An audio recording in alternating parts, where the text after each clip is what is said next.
So make a window today. You win, you win, you win. You win, you win, you win. For Biafra. Raffle Pro. In Finland. In exile. Raffle Biafra Republic Government in exile present a fantastic raffle game. Biafra Freedom Raffle BFR is a raffle sales in support of Biafra Freedom, which will be drawn and prizes given at the declaration of the independent states of Biafra in Finland between November 29 to December 10, 2024. BFR is for everyone amazing. Raffle prize is $20. Total winning prize $10,000. First prize $5,000. Second prize $3,000. Third prize $2,000. For more information and to participate, click https://biafrarepublicgov.org/raffle. BFR is for 2 months only. Hurry up and buy raffle sales for Biafra Freedom today. Buy for your children and grandchildren. Buy for your relatives, friends. Do your part now, because when we give all our needed support, God crowns us with Biafra we long for. Good luck and happy win. Raffle. Every day, we depend on you walking up your man. So make a window to them. You win, you win, you win. You win. The restoration of Biafra and the defense of Biafra land is a must. No matter what they do, no matter what the enemies are doing, no matter the distraction or the attack, we must continue to defend Biafran territory. Like and share this video. This is Biafra Exodus Hardtalk TV, a platform where we speak on the restoration of independence of Biafra, a platform where we bring updates coming from the Prime Minister, Mazi Simon Ekpa, the Commander-in-Chief of the Armed Forces of Biafra. Wherever you are watching this program from, I welcome you, I appreciate you, and I thank you for being part of the program. As you are watching, please do not keep the message to yourself alone. Make sure you invite someone to join and be part of this message. And palm. And I hope you are enjoying yourself. Let me take some messages here. Ohaji Tiger, thank you. Thank you for the greetings. Akunye Umoba, thank you for calling on the viewers to share. Okoro Donchuk Zizundu. Okay, it says from Gowon's voice you can see lies, double standards. Adeboye Abiodun says, good afternoon, Radio Man. Good afternoon to you. I'm happy that you joined the broadcast. And Azodochi Joke, thank you. He's watching from Moscow. Hi, it's Moscow, Chijoke. Hi, it's Vladimir Putin. Yes, thank you for contributing. Ohaji Tiger disagrees with the role that was played by Ken Saro-Wiwa. And he said he paid for it during Abacha's time. You know, those in Ken Saro-Wiwa's area did not support the Igbos because they were scared of dominance. You know, so those axes fought against Igbos. So that's the point here. Olamide Nyola, thank you for joining the broadcast. The question is, how did we get to Aburi? You know, Aburi is detailed, and on this program, you will get the detail. You will get a clear understanding of where we are coming from. That is why I will encourage you to watch the videos we have been posting. More videos are coming. And I have seen some comments. Edmond, why is it that it's only Yoruba scholars, veterans that you are interviewing? I understand that question. But the point is that this studio is located in Ibadan. So it's located in the southwest. So I'm surrounded by Southwest scholars. Most of the Igbo veterans don't live around here. They are in the southeast. They are growing old, so they are home. And many Igbo scholars are in Lagos. Yes, there are some of them here. But remember, I am attaching the interviews to books, those who have written books.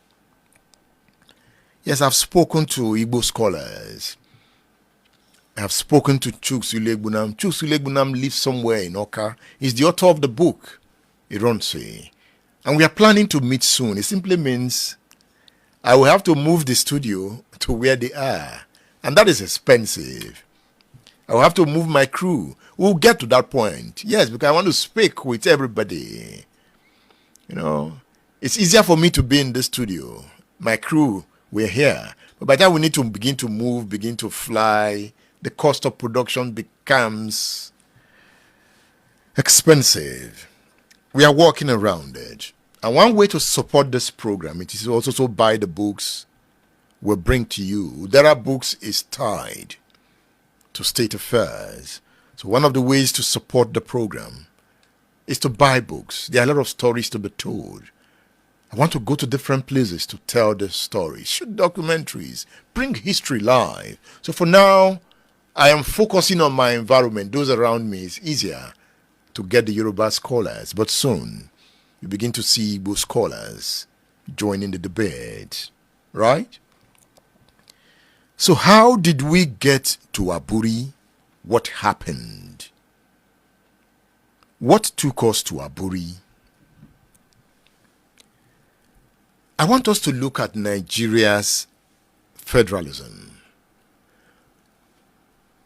But before we look at Nigeria's federalism, I want us to listen to Ojukwu again.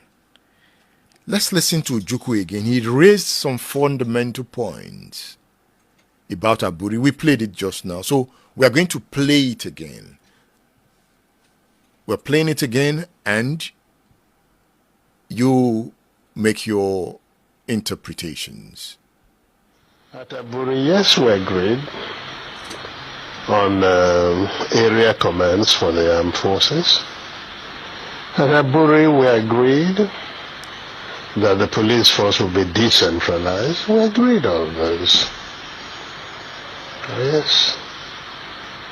We agreed even to show that we didn't separate. At Aburi, we also agreed on certain revenue formula. That's what happened at Aburi.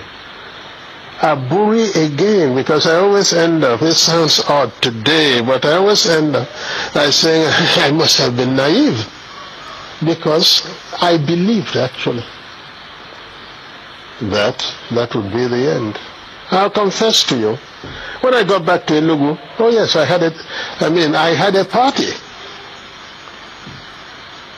believing that probably the danger was over.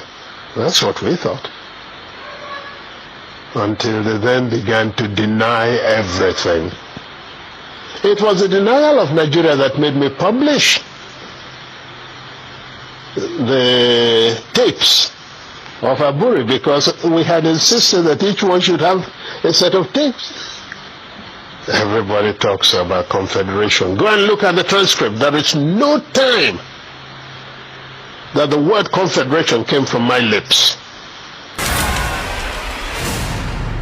State Affairs with Edmondo Bilo is live. Okay.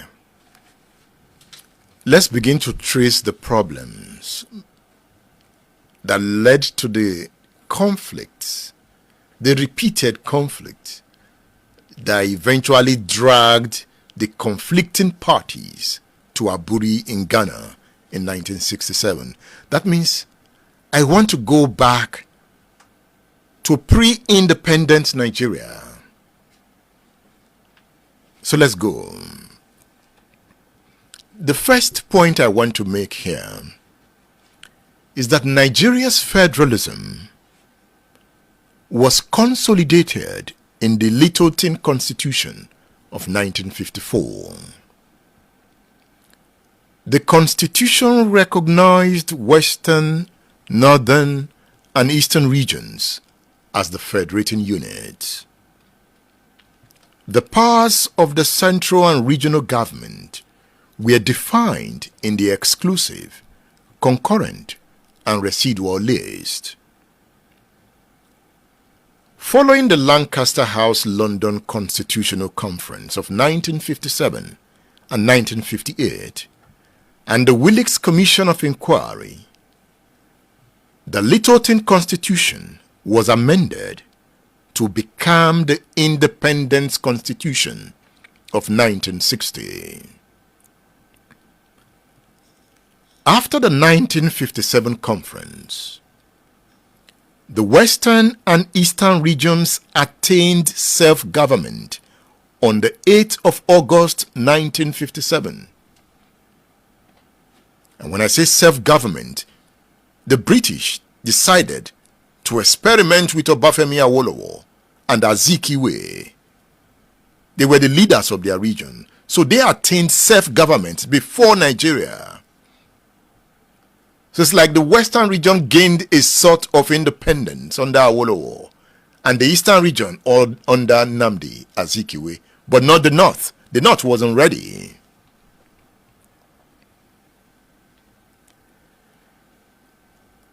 In the 1958 conference, it was agreed that Nigeria become an independent state on the 1st of October 1960, and that plebiscite hold at the behest of the United Nations in northern and southern Cameroons.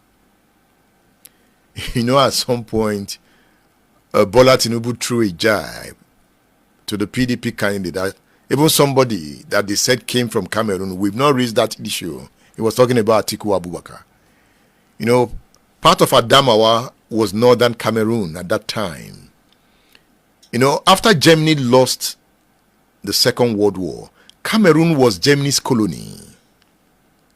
So when Germany lost the war, the United Nations took over Germany's colonies and handed some of them to Britain and France.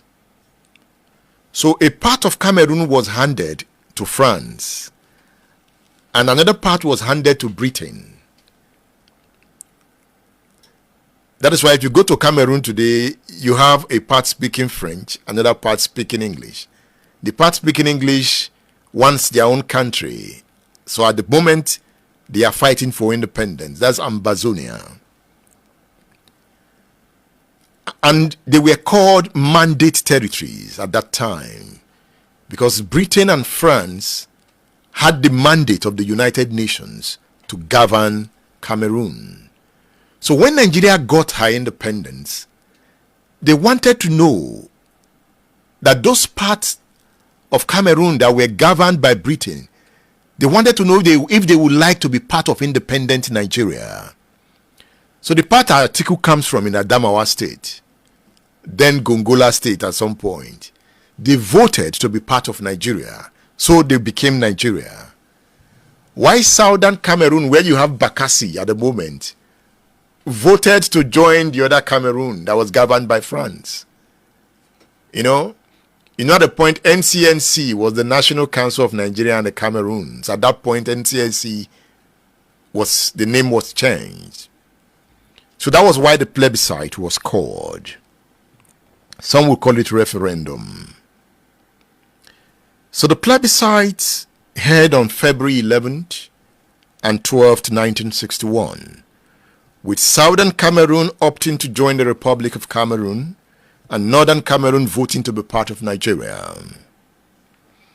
These talks laid the framework for the fiscal federalism that heralded the policies and objectives of the regions in the First Republic.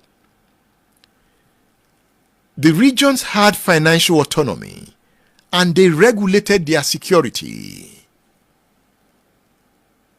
There was a federal police acting as a balance. You get the point?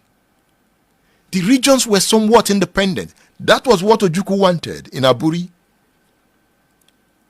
But how did the regions lose that sort of independence? When we come to Agui-Ironsi, we will discuss that.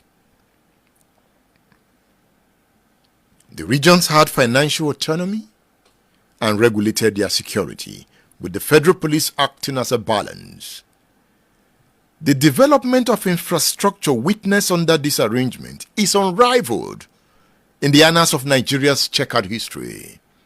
It was the best of times. The competition was healthy.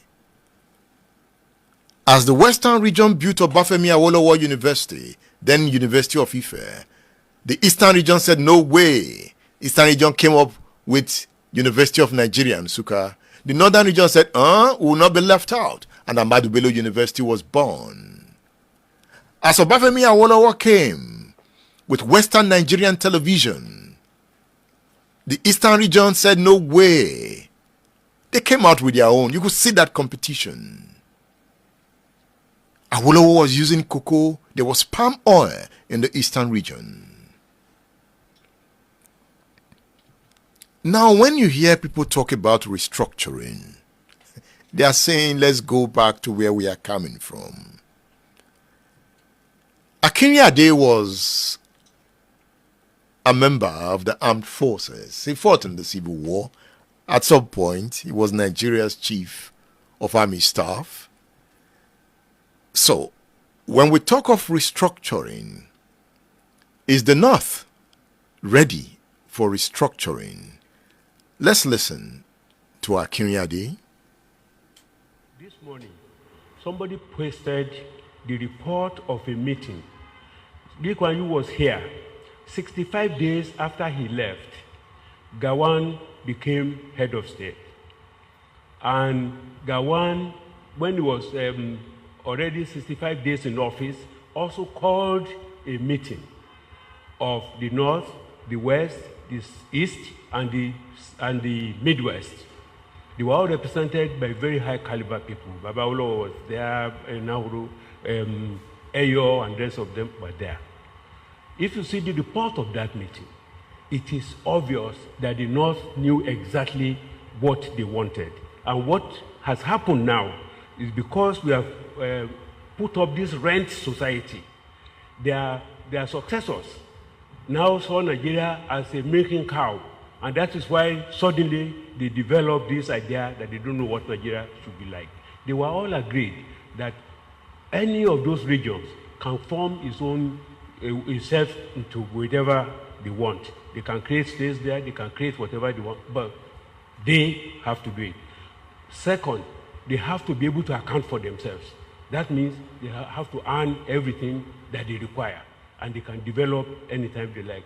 And there was a major clause which says anyone who wants to opt out of that Nigeria is free to do so. The reports are there. And I just want us to know that it is this rent society, this oil and everything that came where people can eat without working is what informed this confusion that the Northerners are now putting to the table. State Affairs with Edmondo Bilo is live. That is Akinriade there talking about restructuring. I can see us watching on X. X guys, can we retweet this broadcast so that we can attract more persons into the classroom? Yes, X guys, I can see you guys watching. Can we retweet? Or can we exit? So that more persons will join the classroom. Don't just listen alone. Let's bring in more persons into the classroom. The class of politics and power. So I'm calling on you to retweet this broadcast if you're on X. I can see you on Facebook. Can you share? Can you share the broadcast so that we have more persons coming in? You know, as you share, you are alerting somebody, and the person is coming to join the class.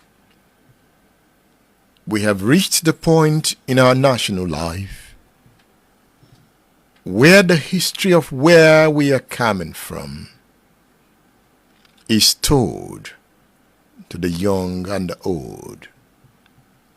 And we will exchange ideas for development. The essence is to learn from history. You that is listening, you might be a president someday. What are the books you are reading to prepare yourself for the future? What are the programs you are listening to prepare yourself for the future? So State Affairs is one program I will encourage you to listen to. You also bring your ideas into the program. There are things to learn from you. As you listen, you distribute the message by sharing, by retweeting. You are on LinkedIn. We are broadcasting on LinkedIn at the moment. You can also listen to this program on State Affairs app. So you can download the app on Google Play Store and Apple Store. State Affairs with Edmond Obilo. If you search for it on Google Play Store and Apple Store, you can download the app. The app is a radio on its own. I'm happy you are in this class, and I'm happy you are sharing and retweeting. Also leave your comments. Do not forget that. Talking about pre-independence. The period 1959 witnessed the peak of agitation for independence in Nigeria. It was an era of robust national debates and expectations. During the time, the Willix Commission of Inquiry, set up in 1957 by the Secretary of State for Colonies, Alan Lennox Board, just submitted its report. You recall that until 1963, when the Midwest region was created, Nigeria had 3 regions: Western, Eastern, and Northern. Remember the question I'm trying to answer. How did we get to Aburi? So I'm trying to trace the conflicts of Nigerian federalism to create a background to Aburi, how we got to Aburi. During the Willix Commission, some decisions were reached. It was a commission headed by Sir Henry Willix. That commission looked into the complaints of marginalization by minority ethnic groups and their agitations for new states. Now, under the regional system, the Kensarowiwas, the Ijos, the Shekiris were complaining of the dominance of the major ethnic groups like the Igbo. The Western region controlled where you know as Bendel today, Edo and Delta. Port Harcourt, Calabar, Akwa Ibom were under the Eastern region.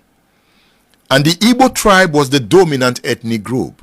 So those minority tribes were not comfortable with the majority Igbo. They were complaining of dominance, that the Igbos were dominating them. You could see why they did not back the Igbos during the war. They wanted to break away from that dominance. They wanted their own state. And that was why the Willix Commission of Inquiry was set up, to look into the agitations of minorities.